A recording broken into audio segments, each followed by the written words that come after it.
नमस्कार, मैं हूं अनिल और आप देख रहे हैं हिमाचल दस्तक वेब टीम की प्रस्तुति हिमाचल दस्तक दिन भर। और मैं यशपाल सिंह। आइए नजर डालते हैं आज के मुख्य समाचारों पर। हिमाचल प्रदेश के विश्वसनीय ज्वेलर भूषण ज्वेलर्स सोलन। बंजार में करोड़ों की चर्स पकड़ी, पुलिस ने 42 किलो नशे के साथ धरा रिवाल्सर का युवक। चिंतपूर्णी क्वारंटीन सेंटर की दीवार फांदकर भागा नेपाली, पुलिस ने 12 किलोमीटर दूर भद्रकाली में धरा। होटल खुलेंगे लेकिन पर्यटकों के रुकने पर मनाही।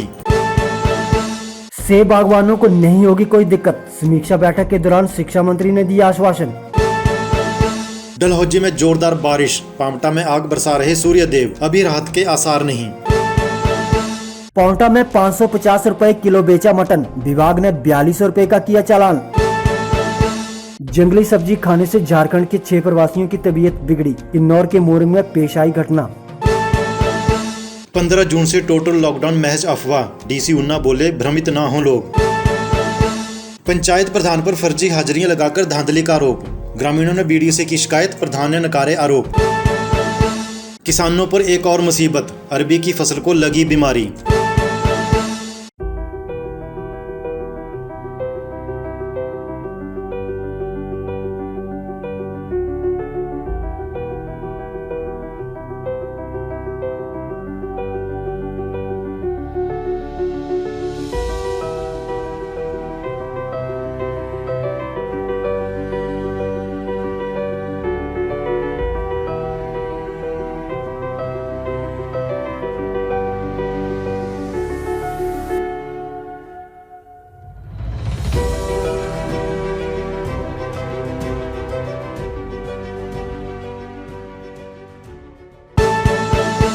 और अब समाचार विस्तार से। जिला कुल्लू के बंजार में पुलिस ने करोड़ों रुपए की चर्स को पकड़ने में कामयाबी हासिल की है। जानकारी के अनुसार बंजार पुलिस ने फागू पुल के पास नाका लगाया हुआ था। इस दौरान जब चेकिंग के लिए एक पिकअप गाड़ी को रोका गया और उसकी तलाशी ली गई तो गाड़ी में से 42.05 किलो चर्स बरामद की गई, जो कि पिछले 17 सालों में पकड़ी गई चर्स की सबसे बड़ी खेप है। इस चर्स की बाजार में कीमत करोड़ों रुपए में बताई जा रही है। डीएसपी बंजार बिन्नी मनहास ने बताया कि आरोपी चालक लीलाधर निवासी रिवाल्सर को गिरफ्तार करके मामला दर्ज कर लिया गया है। पुलिस आरोपी से ये जानने का प्रयास करेगी कि वह इतनी बड़ी खेप कहां से लाया और कहां लेकर जा रहा था। पुलिस की इस कार्रवाई से नशा माफिया में हड़कंप मच गया है। चिंतपूर्णी के यात्री निवास में संस्थागत क्वारंटीन युवक दीवार फांदकर फरार हो गया। समय रहते जानकारी मिलने के बाद अधिकारियों और पुलिस की मुस्तैदी से युवक को काबू कर लिया गया, जिसके बाद अधिकारियों ने राहत की सांस ली। जानकारी के अनुसार नेपाली मूल का निवासी विजय दिल्ली से जालंधर होते हुए हिमाचल बॉर्डर पर पहुंचा था, जिसे स्वास्थ्य विभाग ने चिंतपूर्णी के यात्री निवास में संस्थागत क्वारंटीन किया हुआ था। युवक का कोविड टेस्ट भी हो चुका है, जिसकी रिपोर्ट भी नेगेटिव थी।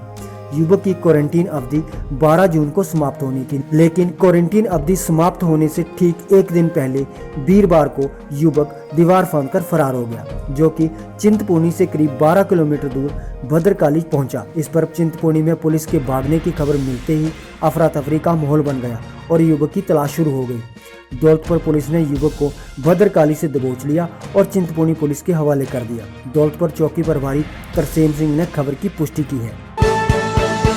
कर्फ्यू प्रतिबंधों में आंशिक संशोधन करते हुए होटल और रेस्तरां को खोलने की सशर्त अनुमति बारे आदेश जारी कर दिए गए हैं।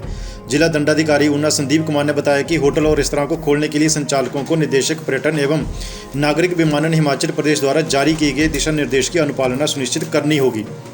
उन्होंने कहा कि होटल को केवल गैर पर्यटन दृष्टि से खोलना होगा, जिसमें केवल आधिकारिक अथवा व्यावसायिक उद्देश्य से आने वाले व्यक्तियों को रुकने की अनुमति होगी।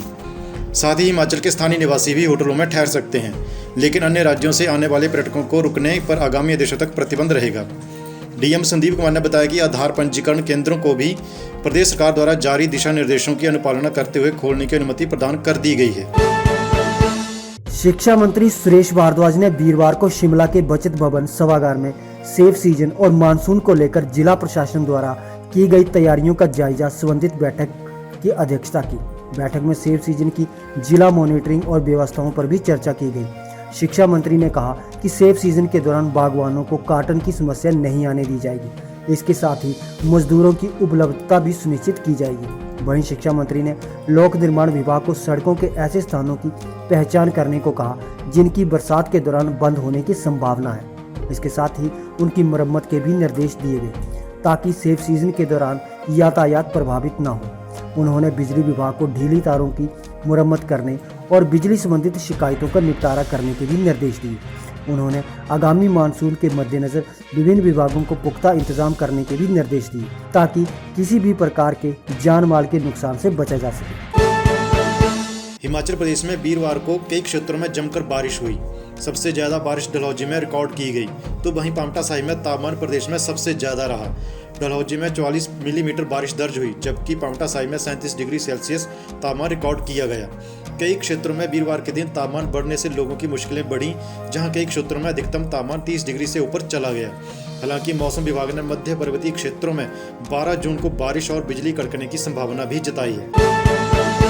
संकट की इस घड़ी में कुछ दुकानदार ज्यादा रेट वसूलकर चांदी कूट रहे हैं। ऐसे मुनाफाखोरों पर विभाग लगातार नजर रखे हुए। ऐसा ही एक मामला पांवटा साहिब में वीरवार को पेश आया। जानकारी के अनुसार पांवटा साहिब में वीरवार को खाद्य आपूर्ति विभाग के निरीक्षक श्यामलाल भाटिया ने मटन और चिकन की दुकानों पर रेड मारकर मूल्य से ज्यादा मटन और चिकन बेचने पर चालान किए। इस दौरान पांवटा में एक मटन विक्रेता के खिलाफ मामला दर्ज कर 4200 रुपए का चालान भी किया गया और लगभग 8 किलो मटन सीज किया गया। श्यामलाल भाटिया ने बताया कि सरकार द्वारा मटन का मूल्य 400 रुपए प्रति किलो निर्धारित किया गया है। वहीं उक्त दुकानदार द्वारा 550 रुपए प्रति किलो मटन के लिए जा रहे थे, जिस पर उसका चालान किया गया है। जिला किन्नौर के मोरंग में जहरीली सब्जी खाने से 6 लोग बीमार हो गए।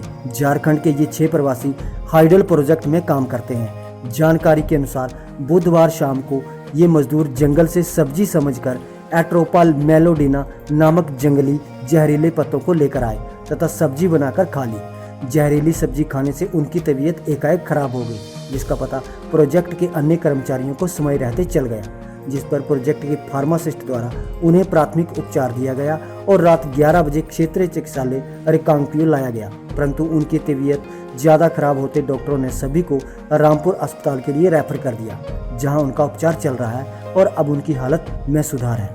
बेसिकली पिछले देर रात को हमें पता लगा कि जो तिरोंग प्रोजेक्ट में मजदूर हमारे काम करते हैं, उन लोगों ने कोई जंगली सब्जी खाया है और यहाँ देर रात आए थे 12:30 के आसपास में डिस्ट्रिक्ट हॉस्पिटल रिकांगपिओ में।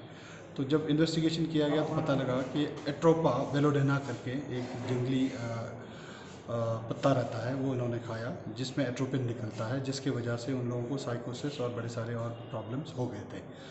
स्टेबलाइज करने के बाद कहीं रेस्पिरेटरी डिजीज़ ज़्यादा ना हो जाए, इसके चलते हुए रेफ़र हमने करा। रामपुर में पहुंचते वो स्टेबलाइज हो गए और अभी मैंने रामपुर हॉस्पिटल पता किया, वो सब लोग अच्छे कंडीशन में हैं। आगे 2 दिन में रिकवर होकर के वापस लौट आएंगे, ऐसी उम्मीद है।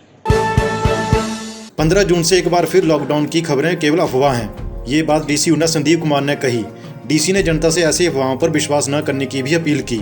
गौरतलब है कि कुछ दिनों से सोशल मीडिया पर यह मैसेज वायरल हो रहा है कि कोरोना के लगातार बढ़ते मामलों को देखते हुए 15 जून से संपूर्ण लॉकडाउन की तैयारी है। डीसी उन्होंने स्थिति स्पष्ट करते हुए कहा कि अगर ऐसा कोई आदेश होता है तो जिला प्रशासन, हिमाचल प्रदेश सरकार और भारत सरकार एक नियोजित ढंग से नोटिफिकेशन जारी करती है।